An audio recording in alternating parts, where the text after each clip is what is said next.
Buenas noches, hermanos. Bienvenidos a esta nueva cápsula de fe del día de hoy, 1 de abril del 2025. Hoy vamos a estar, pues, de fiesta. Hoy vamos a estar de plácemes porque cumplimos un año en cápsulas de fe. Nuestra primera cápsula fue el 3 de abril del 2024. Bueno, hoy es 1 de abril.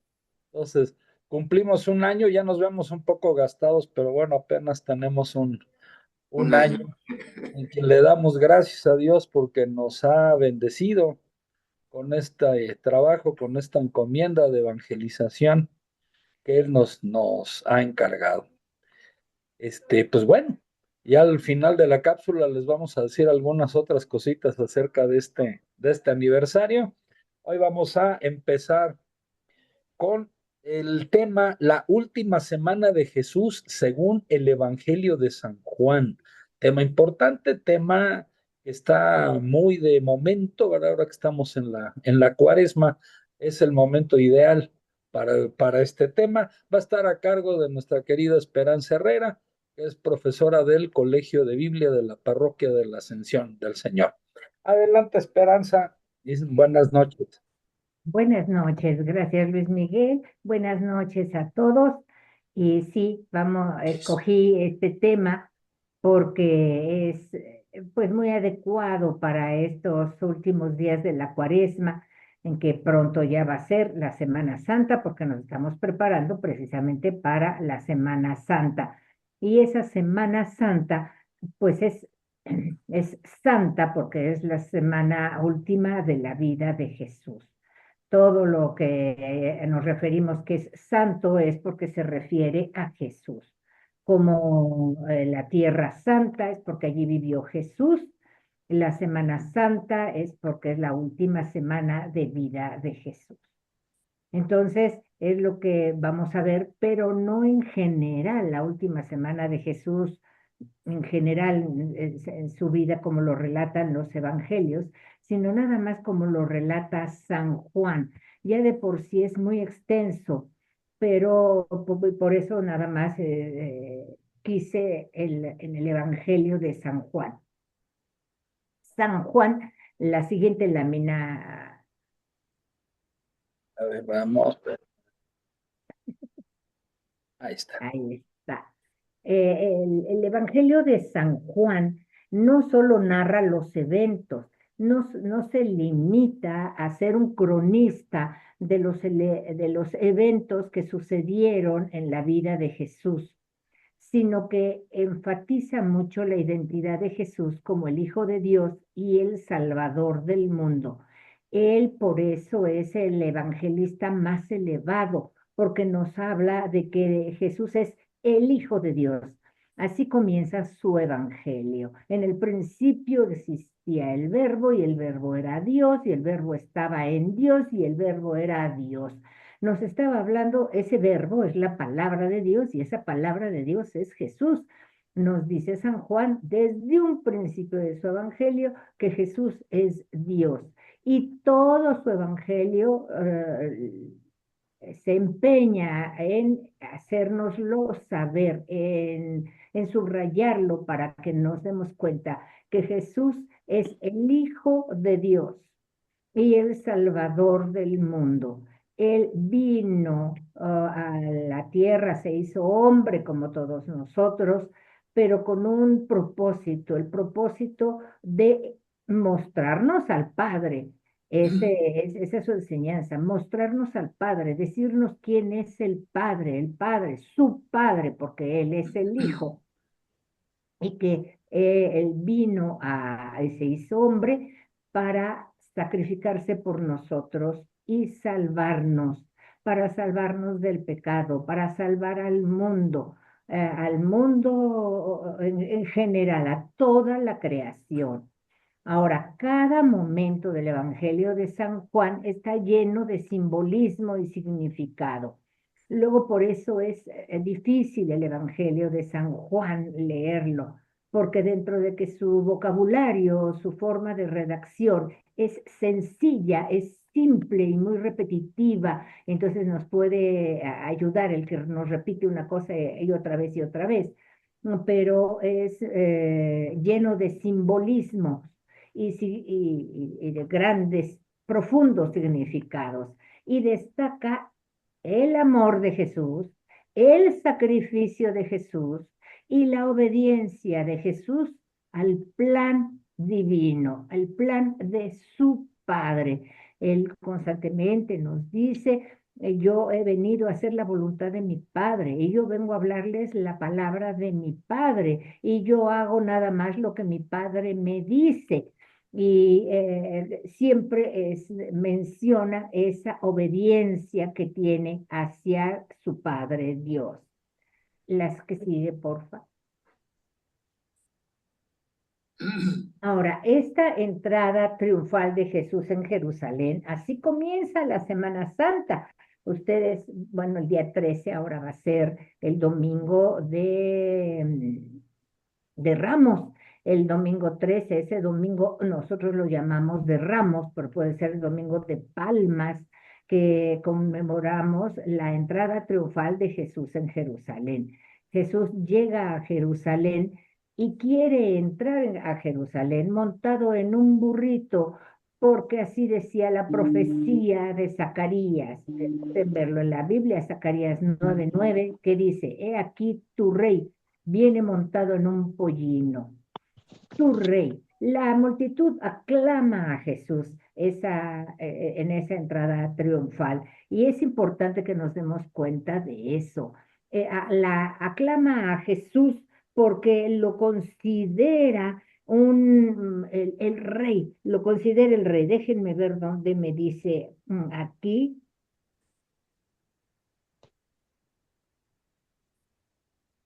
La multitud aclamaba a Jesús, Rey de Israel, como si diera la bienvenida a su libertador nacional, a su Mesías esperado.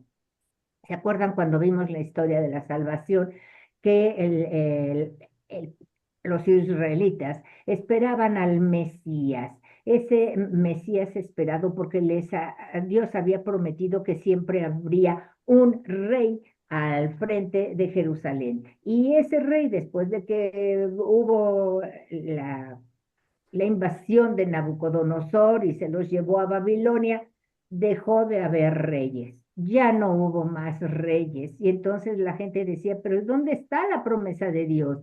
Dios nos dijo que habría rey. Ahora, Mesías es rey, entonces ellos esperaban un rey, pero se fue haciendo la idea grande del Mesías, un Mesías salvador, un ungido que los salvaría. Los reyes eran ungidos y por eso se dice ungido al rey. Y ungido quiere decir Mesías, más bien la palabra Mesías quiere decir ungido, que en griego se dice Cristo. Bueno, entonces el pueblo esperaba ese Mesías esperado.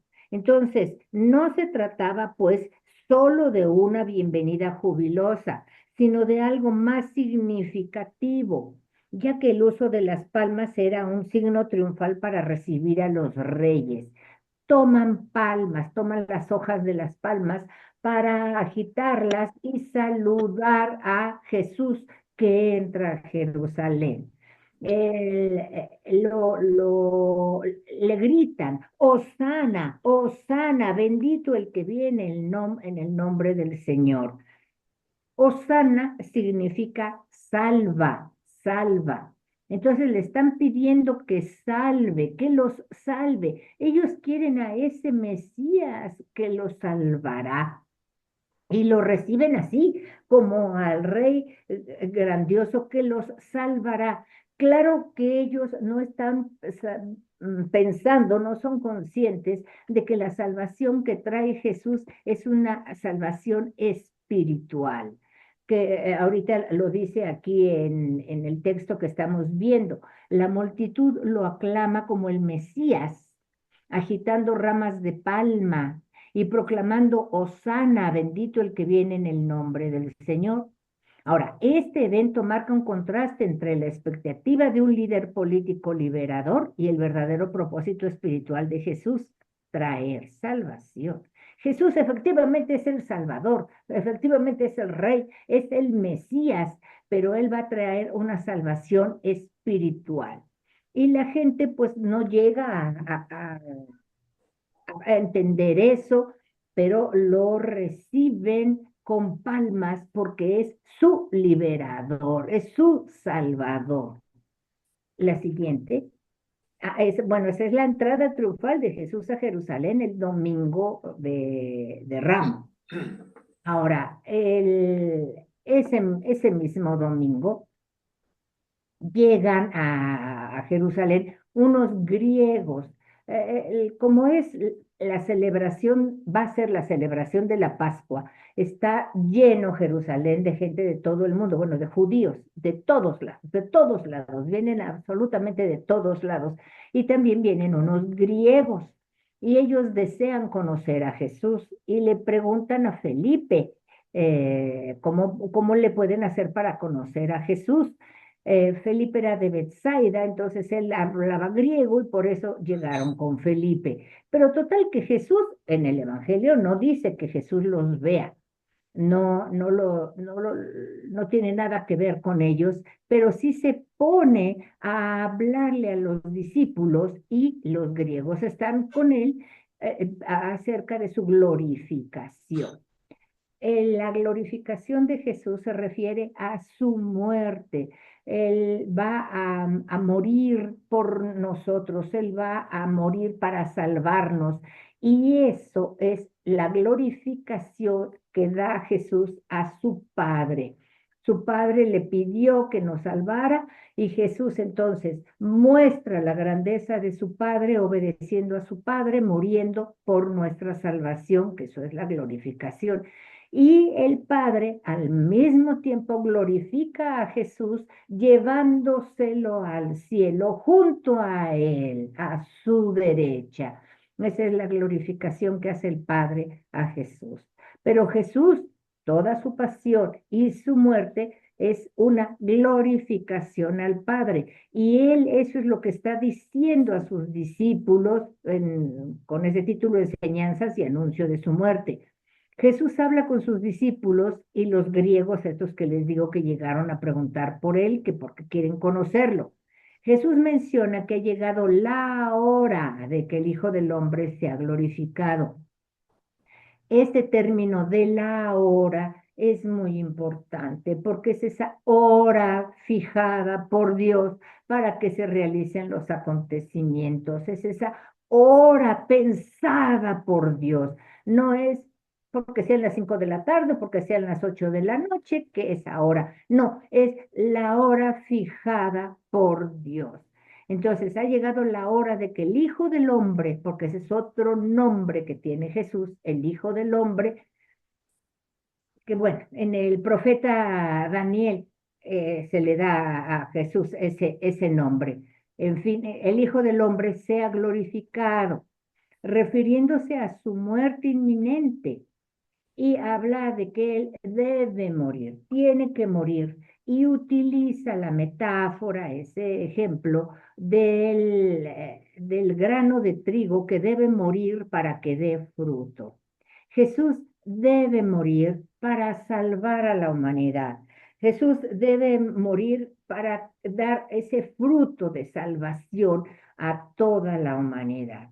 Él debe morir para darnos la vida eterna, pero claro, todos debemos ir muriendo para llegar a la vida eterna. Esa vida eterna que Jesús nos da la recibiremos en plenitud cuando nosotros muramos.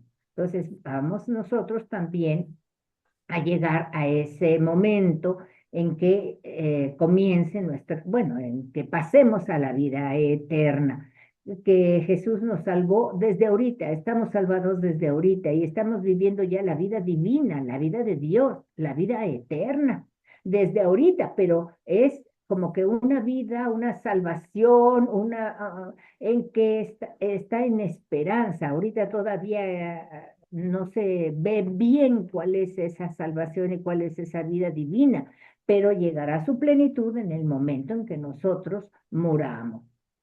Ahora, utiliza la metáfora del grano de trigo. Ya ven que si el grano de trigo no muere, no dará fruto. Y así nosotros también nos explica de esa manera que nosotros también debemos morir para dar fruto.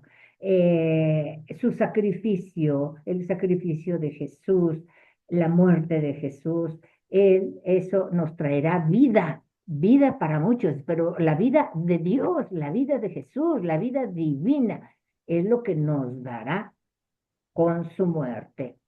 La que sigue, porfa.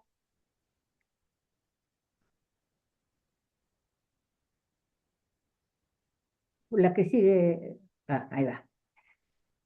Bueno, ahora va a comenzar, ay, perdón, la Pascua propiamente dicha de Jesús.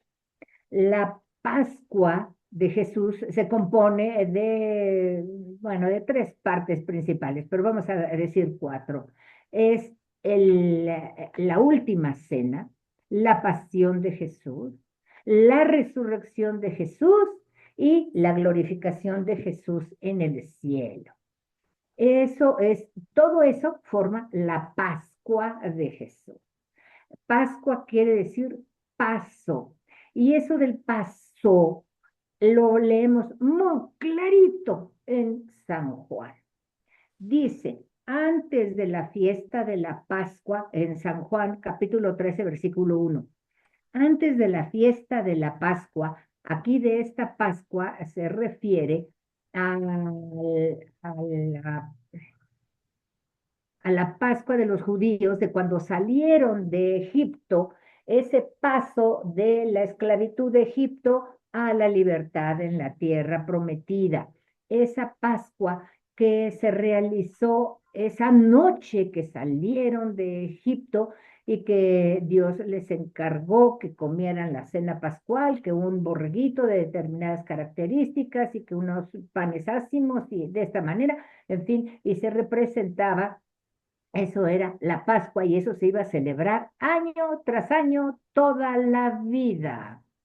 Y de hecho lo hacen así los judíos. Pero entonces, antes de la fiesta de la Pascua de los judíos, sabiendo Jesús que había llegado su hora de pasar de este mundo al Padre, ven, ese pasar de este mundo al Padre es la Pascua de Jesús. Ahora se va a hablar de otra Pascua, la Pascua de Jesús, el paso de este mundo al Padre. Y dice, habiendo amado a los suyos que estaban en el mundo, los amó hasta el extremo. Así comienza la Pascua de Jesús diciendo que Él ha amado a todos los que Dios le encargó y los amó hasta el extremo de dar su vida por ellos. Ahora, comienza la última cena. La última cena de Jesús en San Juan no es una cena pascual, es una cena nada más, es una cena. Y aquí en el Evangelio de San Juan se ve claramente cómo es una cena de Jesús, que es la última cena que él cena con sus discípulos.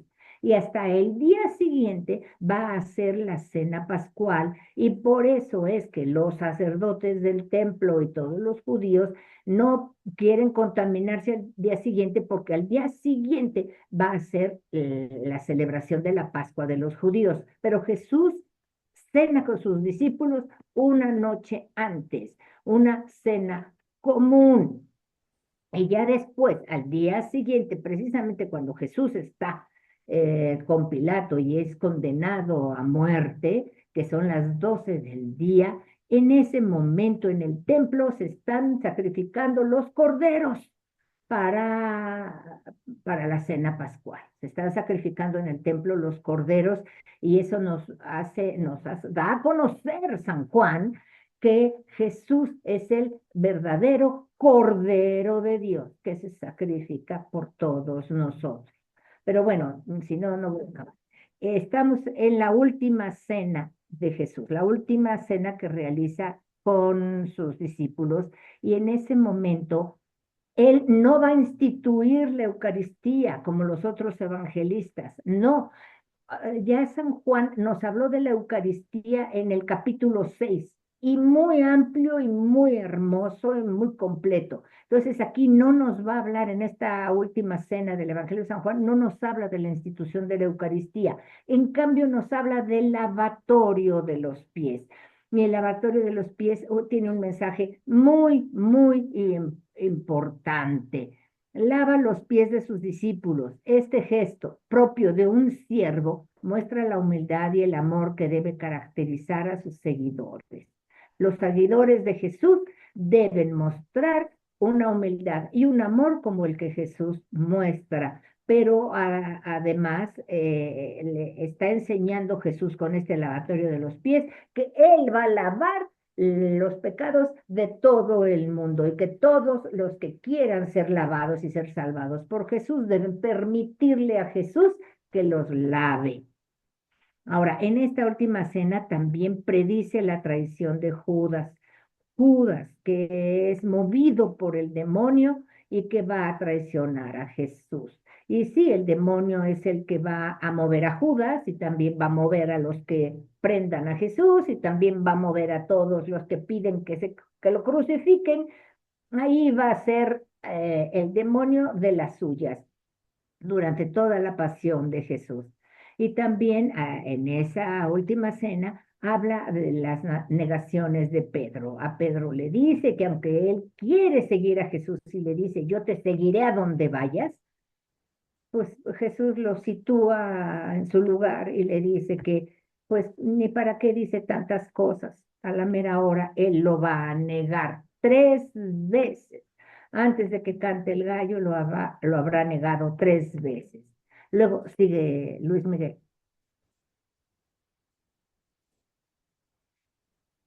En esa, en esa cena, en esa última cena, además del lavatorio de los pies, Jesús pronuncia 2 discursos y luego un tercero, podríamos decir un tercer discurso, que es una oración al Padre.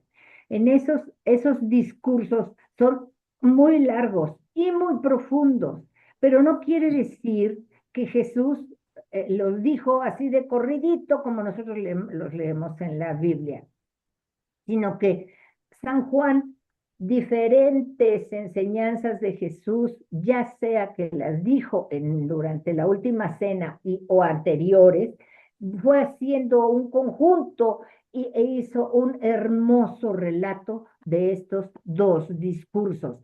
Y les digo, es curioso porque después del primer discurso termina diciendo Jesús, levantémonos, vámonos. Y luego continúa el discurso. O sea, el San Juan juntó dos, pero, en fin, lo hizo como si fuera uno solo seguido, pero no, eran dos. Ahora, en esos discursos de despedida, en el primer discurso, les dice a los discípulos que él va a ir al cielo con su padre y que allí les preparará una morada, o sea, una habitación. Cada uno vamos a tener nuestra habitación con vista al mar porque vamos a estar allí en el cielo con Dios. Y Jesús va primero a prepararnos esa morada. Entonces dice, promete preparar un lugar para sus discípulos en la casa del Padre. Va a llegar con el Padre y le va a decir, papá, traje a unos amiguitos y a todos nos va a llevar al cielo y enviar al Espíritu Santo como consolador, para que podamos seguir a Jesús, para que los discípulos puedan seguir a Jesús y aprender y tener el valor de predicar, necesitaremos del Espíritu Santo. Y eso es lo que Jesús nos promete, es la promesa de Jesús. Enviará al Espíritu Santo para que, bueno, aquí dice, enviará al Espíritu Santo como consolador, y sí, por supuesto, consolará, pero no solamente consolará al Espíritu Santo, el Espíritu Santo principalmente lo que hará será enseñarnos y recordarnos lo que Jesús nos enseñó. Entonces el Espíritu Santo será nuestra guía, será nuestro auxilio, será el que estará junto a nosotros. Es más bien el paráclito, esa palabra rara que no se sabe bien a bien qué significa, pero que parece ser que es el enviado a estar junto a uno para lo que se necesite. para ayudarnos en lo que se necesite. Para eso está el Espíritu Santo. Pero claro que el Espíritu Santo, aclaración, no actúa por encima de nuestra voluntad. El Espíritu Santo actúa cuando nosotros se lo pedimos y le abrimos nuestro corazón para que Él actúe. Así que no vamos a decirle, Espíritu Santo, haz de mí lo que quieras. Bueno, sí se lo decimos, pero conscientemente y de veras abriéndonos a su acción, no nada más poniéndonos nosotros muy enconchados porque Él va a resolver todo. Sí, lo resuelve todo, pero si se lo pedimos. Ahora, usa la metáfora de la vid y los sarmientos para destacar la necesidad de permanecer en él para dar fruto. Él dice que solamente por medio de Jesús se llega al Padre.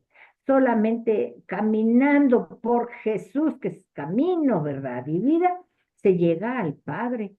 Es la única manera por medio de Jesús, así que necesitamos primero conocer a Jesús, estar con Jesús, estar al lado de Jesús, tomarnos de la mano de Jesús para poder llegar al cielo, para poder llegar al Padre y por lo tanto para dar fruto. Tenemos que estar alimentados de Jesús, alimentados de su savia.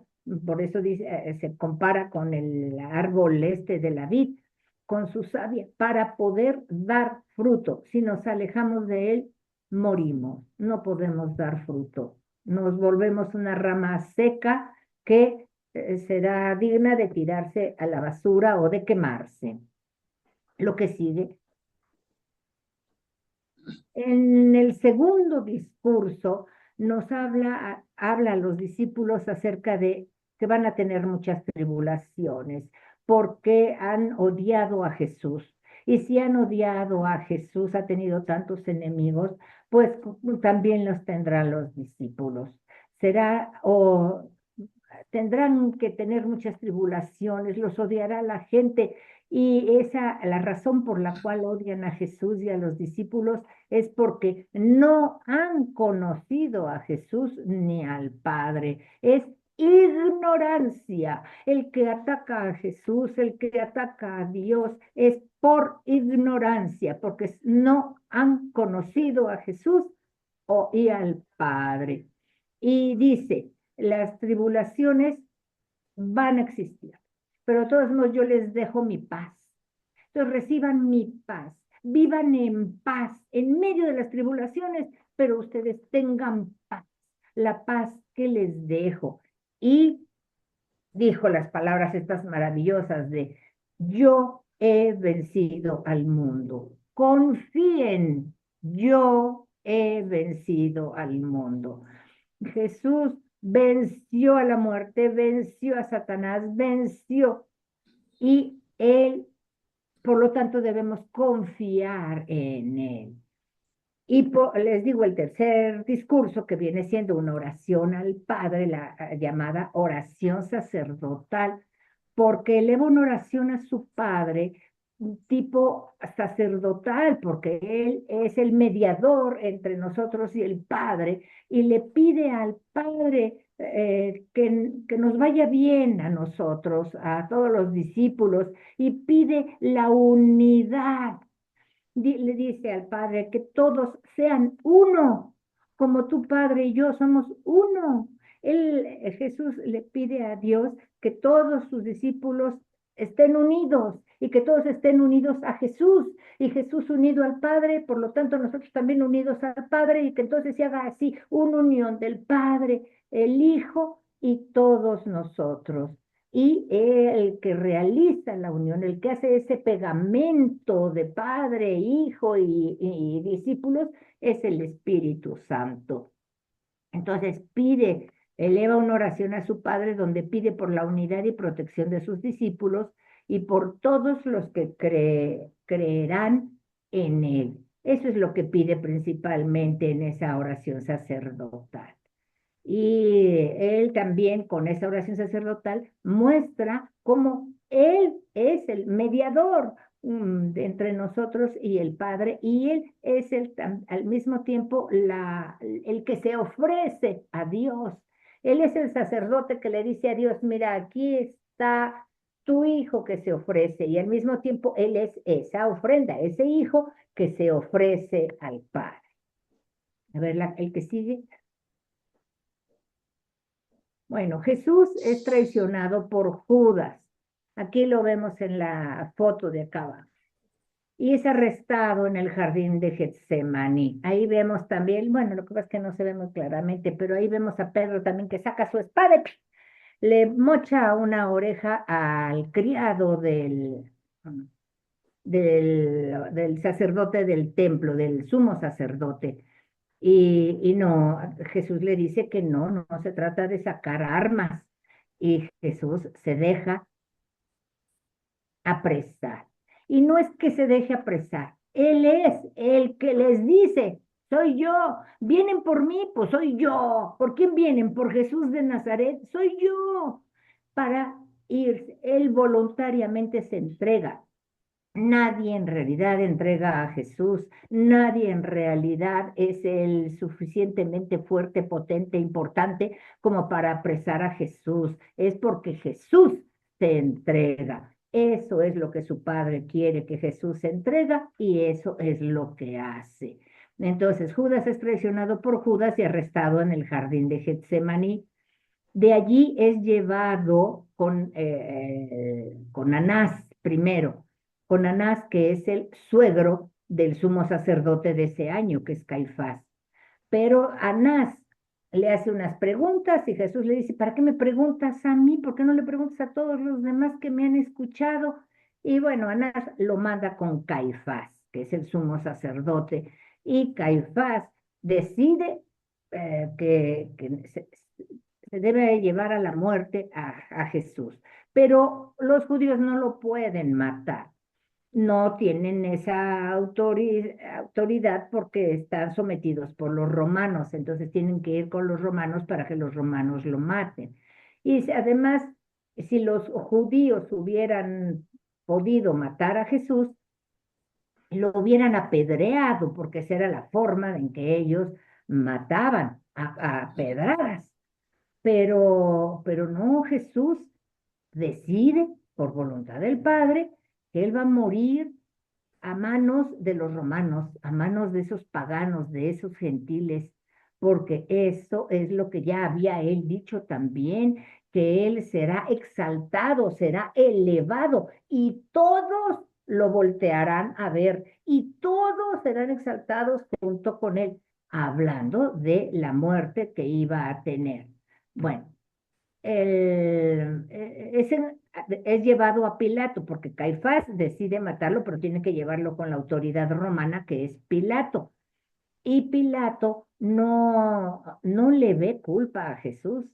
Él quisiera liberarlo, pero se deja presionar por el pueblo y por los sacerdotes que le piden que lo crucifiquen y lo manda a crucificar previa flagelación y coronación de espinas y tortura. Seguimos con otra. Miren, no hablo mucho de esto de la pasión de Jesús porque precisamente la clase pasada, creo que sí fue la pasada, la antepasada, Luis Miguel nos habló preciosamente del Via Crucis y entonces allí lo vimos detalladamente. Pero bueno, Jesús es crucificado en el Gólgota. A Jesús le dan la cruz que la de llevar y llega hasta el Gólgota, que es el Calvario, que es la forma de una calva, por eso se llama el Calvario. Es una piedra, pero pues se llamaba el Gólgota. Durante su agonía, él demuestra su amor a los hombres, entregando a su madre María al cuidado de Juan. Juan es el encargado de llevarse a María a su casa y cuidarla, que más bien porque dice, mujer, he ahí a tu hijo, y le dice a Juan, hijo, he ahí a tu madre, pero nos está, en la figura de Juan, nos está encargando a todos con su madre. Nos está diciendo a todos, ahora están al cuidado de mi madre. Y finalmente declara Jesús en la cruz, al final, dice, consumado es decir, todo está terminado. Todo lo que su Padre Dios le encargó, todo ya está terminado, ya todo lo hizo.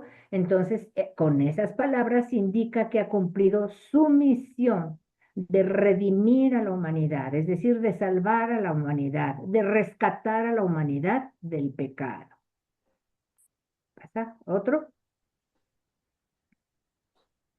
Jesús muere en la cruz y sepultado. Es sepultado en el mismo jardín donde fue crucificado. Pero al tercer día resucitó y a la primera persona a la que se le aparece es a María Magdalena. Primero van y ven que el sepulcro está vacío y van y le avisan a los discípulos que está vacío el sepulcro y vienen corriendo, que es la foto segunda. Pedro y Juan vienen corriendo a ver el sepulcro y efectivamente así lo ven vacío. Y al verlo abierto, que quién sabe quién movió la piedra, ¿verdad? Estaba abierto y estaba vacío, Juan creyó. Eso fue suficiente para que Juan creyera todo lo que Jesús había dicho, que Jesús después de muerto resucitaría. Ahora, a la primera persona a la que se le aparece es a María Magdalena y ella es la que lleva la noticia a todos los discípulos, es decir, es la apóstol primera, la primera que lleva la noticia de la resurrección de Jesús a todos los demás. Fíjense qué honor, fue una mujer la primera que llevó la noticia. Ahora que alguien comenta, pero ¿por qué será una mujer? ¿Será porque somos muy chismosas?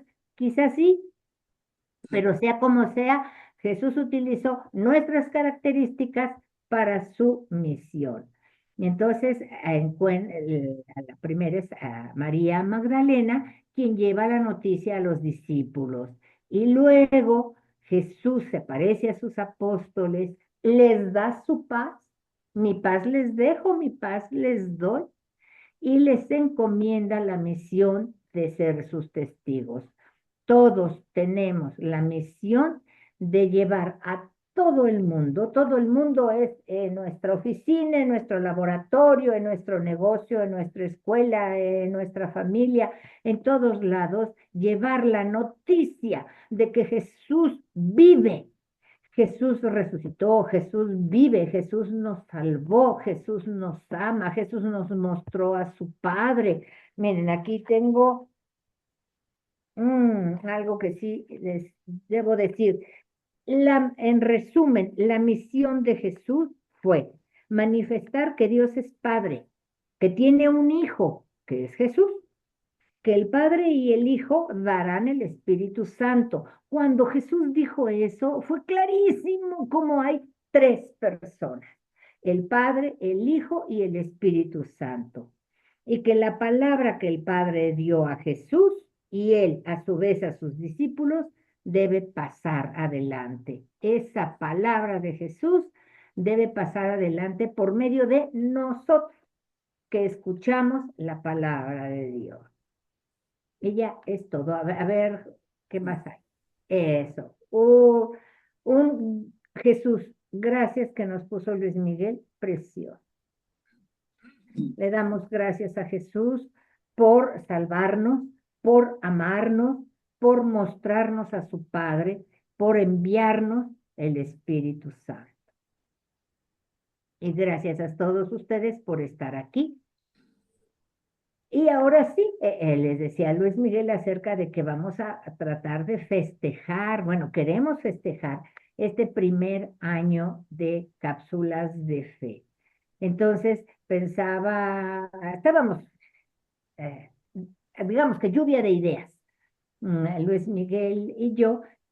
¿Qué les parecería si nos reunimos a partir un pastelito con una vela de un año aquí en mi casa y intercambiamos botanita y refresco y quizá una copita de vino para conocernos en persona, para platicar un ratito y cantar las mañanitas por a todas nosotras, a todos, no nosotras, a todos, porque también están incluidos los hombres, Claro que sí. cantar de alegría, porque cumplimos un año Un año. Excelente. mm, de estas ¿Cuándo cápsulas sería de esa, fe que señora Sio? ojalá hayan Menos, sido. como decíamos, el tiempo no Excelente, pasa, el excelente. tiempo arrasa, ¿verdad? Entonces, Sí, pues vamos a festejar esto, estamos muy contentos. sí, cómo no. Por esto, una misión evangelizadora que el Señor nos ha encomendado y pues ahí vamos y todos formamos parte de esa misión, cada uno en diferentes roles, en diferentes papeles, pero todos tenemos que ver, entonces vamos a reunirnos todos, voy a subir el aviso de lo que finalmente quedemos de hacer, lo voy a subir Claro, al chat para que por favor todos nos reunamos, si les rogamos encarecidamente hagan lo posible por asistir, es para nosotros una fecha muy, muy especial. A todos quisiéramos estar todos juntos, aunque sea un ratito. Y claro, y para no ser cargosos con la esperanza, pues hacemos la fiesta de traje, ¿qué les parece? claro. Como que cada Excelente quien idea. llevamos algo, Muy hacemos buena algo, idea. porque sí, digo, como decía mi mamá, está bueno el encaje, pero no tan ancho, ¿verdad? Claro. Muy bien, Pues muy hacemos bien, muy esto, bien. lo avisamos en el chat con tiempo de anticipación. No quisiéramos que fuera así de que nos vemos mañana, no, va a ponerle tiempo para que todos podamos Gracias. planear y Muchas asistir, gracias. ¿sí? Y pues muchas Sí, muchas gracias. gracias. Un abrazo, que Dios nos bendiga a todos y nos vemos el próximo martes en nuestra siguiente cápsula de fe, donde vamos a continuar ahí con la teología moral. Vamos a seguir Cómo no. con Nos este tema. despedimos en el nombre del Padre, del Hijo y del Espíritu Santo. Amén. Amén. Amén. Amén. Amén. Tengan Muchas Esperancita, gracias. muchas Estuvo gracias. excelente la Muchas gracias, presentación. Esperanza. Gracias. Buenas Muchas noches Gracias, gracias. gracias. Buenas Así, noches. buenas a todos. noches. Buenas Gracias, noches. buenas noches a todos. Bye.